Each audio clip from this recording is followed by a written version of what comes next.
Graças a paz, bem-aventurado, seja bem-vindo a mais uma aula do curso de Teologia Online da Escola Macários. Estamos estudando o módulo O Tabernáculo e, partindo para o final dessa matéria, falaremos hoje sobre o sumo sacerdote e o dia do perdão. Para isso, eu quero que você abra a sua Bíblia no capítulo 16 do livro de Levítico, que é onde nós faremos aqui toda a dissertação sobre o dia da expiação, ou em hebraico, Yom Kippur, que é o dia do perdão. Nesse dia, o sumo sacerdote tem a obrigação de adentrar no Santo dos Santos, além do véu, para expiar os pecados de toda a nação. Então você tem aqui a imagem do Kohen Hagadol, o sumo sacerdote ou o grande sacerdote. E nós vamos fazer aqui uma leitura. Levítico 16, verso 2 diz assim: O Senhor disse a Moisés: Diga a Arão, teu irmão, que não entre no santuário a qualquer momento, para o interior do véu, diante do propiciatório que está sobre a arca, para que não morra, porquanto aparecerei no meio da nuvem sobre o propiciatório. Ou seja, eu vou aparecer na nuvem em cima da tampa da arca, lá no Santíssimo, no Santo dos Santos. Então, Moisés, diga para o teu irmão Arão não entrar lá a qualquer momento, porque tem um período, um tempo, um dia específico para que ele entre lá. Versículo 3. Assim entrará Arão no santuário, com um novilho como oferta expiatória pelo pecado e um carneiro para holocausto. Vestirá ele da santa túnica de linho branco e um calção de linho sobre a sua carne, e se cingirá com o cinturão de linho branco e cobrirá sua cabeça com a mitra de linho branco. Estas são as vestes sagradas. Primeiramente banhará seu corpo com água e logo as vestirá. Veja o verso 5.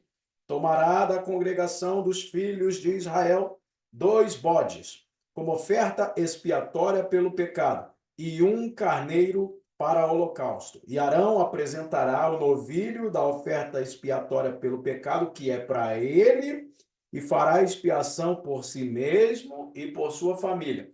Assim começa o processo de purificação e perdão. Primeiro, o animal oferecido morre, o novilho morre, para que Arão seja perdoado e para que os levitas, os demais sacerdotes, também sejam perdoados e eles estejam aptos a fazer a mediação para que o povo, a nação, também seja perdoado. Então veja bem a imagem do sumo sacerdote. Temos duas figuras um pouco diferentes, mas você pode notar a semelhança. Eles tinham uma veste tripla, além da além da veste íntima, que é o calção de linho, como diz o versículo 4, eles possuíam 3 vestes. De baixo para cima você pode ver a túnica de linho branco, o manto azul e a estola sacerdotal, ou o éfode sacerdotal. Na imagem ao lado, a mesma coisa. São 3 vestimentas e todas elas possuem a sua simbologia. As vestes sacerdotais eram a indumentária usada diariamente para a ministração do culto. E as 3 principais peças são justamente a túnica de linho, o manto azul e o éfode. Você pode notar que as roupas vão diminuindo justamente para que uma não sobreponha a outra, para que todas possam ficar à mostra, todas possam ficar à vista. Dá para ver a túnica de linho, dá para ver o manto azul e dá para ver o éfode. O éfode não cobre completamente o manto azul e nem o manto azul cobre completamente a túnica de linho. E isso nos traz uma implicação tremenda, porque nós aprendemos com os ministros do tabernáculo, e em toda esta matéria eu tenho dito isso a você, meu aluno, como as roupas do sumo sacerdote podem nos ensinar muitas verdades. Nós temos vocações diferentes, chamados diferentes, ministérios diferentes, mas nenhum é superior ao outro, independente da posição. O importante é que todos podem aparecer, todos têm o seu espaço. Deus sabe como expor os seus ministros, os seus vocacionados. Não há necessidade de tentar encobrir ninguém. Há espaço no reino para que todos trabalhem, todos recebam o reconhecimento do Senhor. Além dessas três vestimentas, como diz o texto, ele também possui um turbante, uma mitra, essa é a palavra, com uma tiara dourada escrita Santidade ao Senhor ao redor da testa. Então aqui temos o texto que faz a menção das vestimentas. Daqui a pouco retornaremos para o dia do perdão e falaremos do bode emissário e o bode expiatório, mas é preciso que você antes conheça as vestimentas do sumo sacerdote. Êxodo capítulo 28, versículo 4 em diante, diz assim: estas são as vestimentas que farão. O peitoral é esse quadrado aqui que fica no éfode, com as 12 pedras.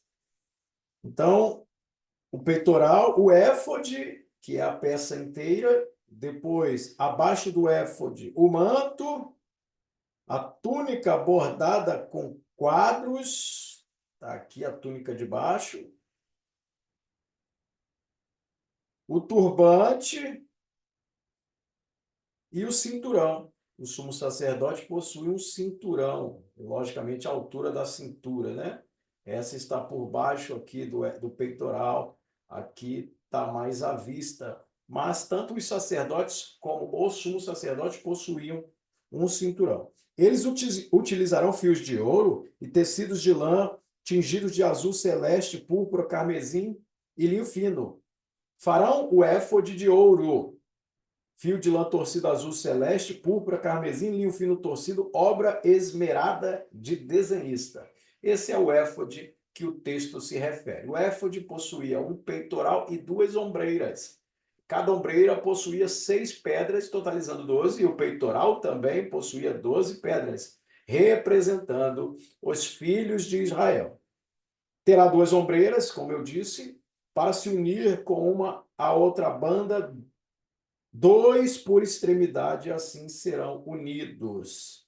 Veja o verso 8. O cinturão que está por cima dele, para cingi-lo, formando uma só peça com ele, será de semelhante labor, de ouro, azul celeste, púrpura, carmesim e linho fino. O cinturão pertence ao éfode.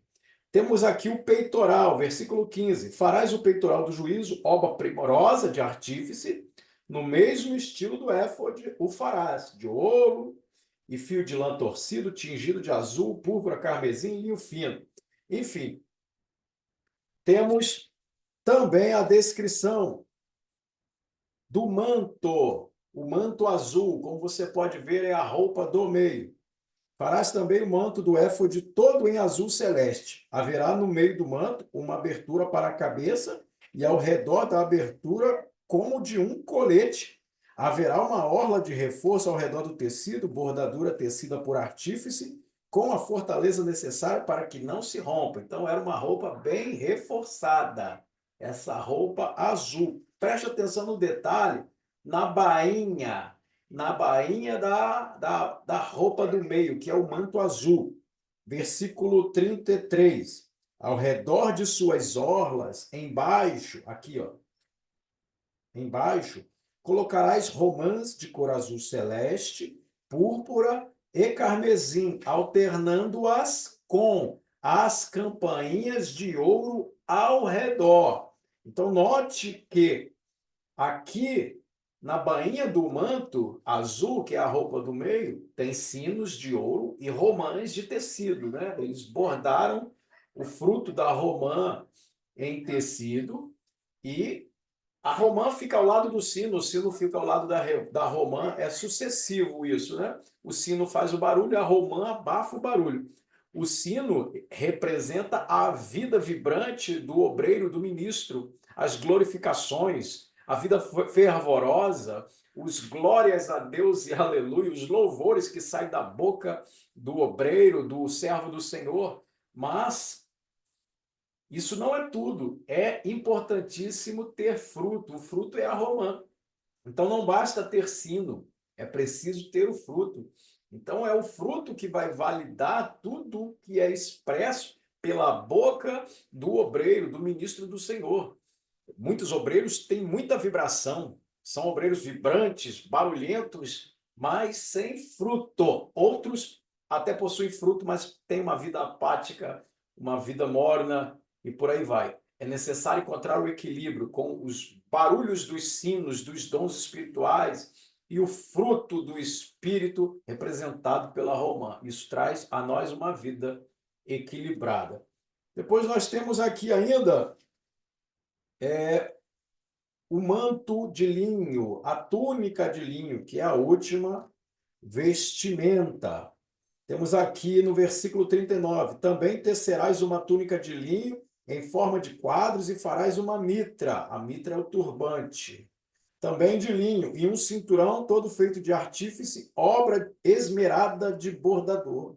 Os filhos de Israel também, de Arão também terão túnica, vou falar disso depois, quando formos estudar os outros sacerdotes. Mas, enfim, você viu detalhes das 3 vestimentas. E tem uma outra aplicação também importante. Essa túnica de linho, que é a primeira roupa, representa o nosso espírito. Não é? O espírito está pronto, a carne é que é fraca. O espírito é o sopro de Deus que habita em nós e aciona a nossa alma para habitar no corpo físico neste mundo, nesta vida. A túnica de linho aponta para o espírito humano. Já o manto azul representa a nossa alma. A nossa alma é a nossa persona. Por isso nós vibramos, temos que produzir, nos santificar, nossa alma precisa ser remida. E o éfode representa o nosso corpo, é onde nós cumprimos deveres como servos de Deus. O éfode era como se fosse a agenda do sumo sacerdote, até porque aqui, em algum lugar lateral do peitoral, estavam as pedras do Urim e do Tumim. E o sumo sacerdote consultava a Deus através do éfode. Portanto, as 3 vestimentas representam o espírito, a alma e o corpo do ministro de Deus. E a túnica representa a santidade de Deus governando a mente do servo dele. Enfim, voltemos agora para o capítulo 16 do livro de Levítico, pois estamos falando do dia do perdão, ou o dia da expiação, que em hebraico é chamado de Yom Kippur, como você pode ver aqui os caracteres originais. Yom Kippur. E os 2 bodes, o bode expiatório e também o bode emissário. O bode emissário é chamado de bode Azazel. O bode expiatório, o bode que morre, é chamado de bode Rataot. Esses 2 bodes tinham um papel crucial dentro do dia da expiação. E ambos apontam para o sacrifício de Cristo na cruz do Calvário. Vamos ler, então, aqui Levítico capítulo 16, versículo 5 diz: tomará da congregação dos filhos de Israel 2 bodes, como oferta expiatória pelo pecado, e um carneiro para o holocausto. Veja, verso 7. Logo tomará os 2 bodes e os apresentará diante do Senhor na entrada do tabernáculo de reunião. Versículo 8. Arão lançará sortes sobre os 2 bodes. Uma sorte será para o Senhor, isto é, o bode que sair para o Senhor morrerá, ele será sacrificado imediatamente. E a outra sorte será para Azazel. Azazel é o deserto para onde vai o bode emissário, o bode que será enviado.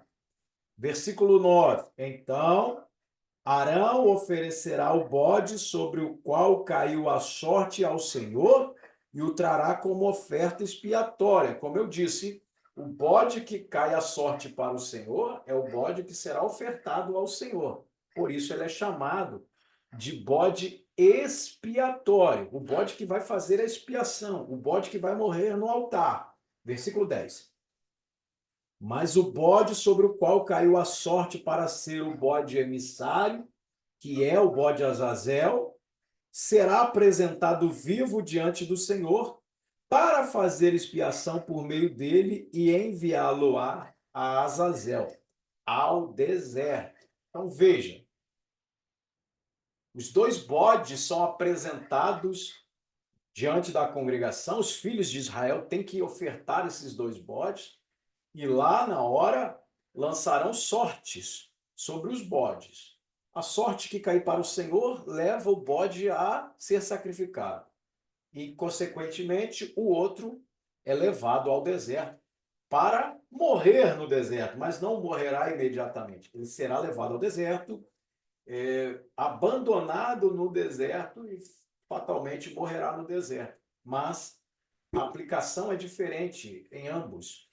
O que morre no altar faz a expiação, isto é, ele morre pelos pecados da nação. O bode que vai ao deserto, ele leva os pecados da nação para longe, ele leva embora sobre si os pecados. É por isso que o sacerdote tinha que colocar as mãos sobre o animal para fazer a imposição e a transferência da culpa. Então, veja, o bode Azazel é o bode emissário, ou seja, ele será levado para o deserto. Alguém será responsável por levar esse bode. E quando essa pessoa retornar, ela terá que se purificar, porque ela se relacionou com o bode que está levando os pecados da nação para longe, para o deserto. Levítico 16:10, nós já vimos esse texto, ó. O bode sobre o qual caiu a sorte para ser bode emissário será apresentado vivo diante do Senhor para fazer expiação por meio dele e enviá-lo-á ao deserto. Agora veja o verso 20. Tendo feito expiação pelo santuário, pelo tabernáculo de reunião e pelo altar, apresentará o bode vivo. Verso 21. Ou seja, o bode emissário, o bode que ficou vivo. Arão imporá as 2 mãos sobre a cabeça do bode e confessará todas as suas culpas e as iniquidades dos filhos de Israel e todas as transgressões com as quais pecaram, lançando-as sobre a cabeça do bode, e por meio de um emissário designado o enviará ao deserto. E o bode levará sobre si todas as iniquidades do povo a uma terra desolada, e aquele que o levar o deixará no deserto. Veja como é sério a imposição de mãos, como você pode ver nesta imagem.